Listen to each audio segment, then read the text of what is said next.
think we've been focusing, and this is, I think this is the natural progression of things, but we focus on narrow use algorithms. So they're really one thing at a time.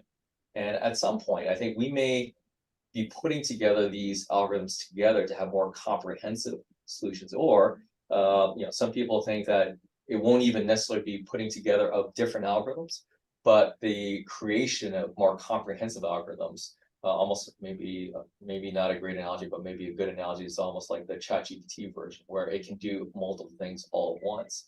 And I think that ultimately is probably the direction that things will go. Once we figure out these use cases of how individually they'll go in the future, I think a more broad, more general concept may have even more use for the radiologist and ultimately for the patient.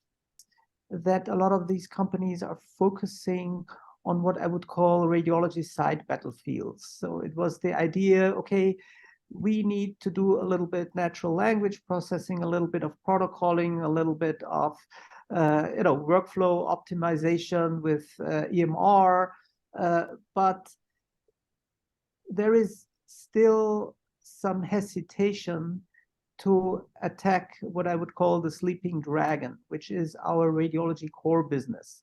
What we do as radiologists from day to day, namely, we start with images, and our end product, so to say, is a billable signed radiology report.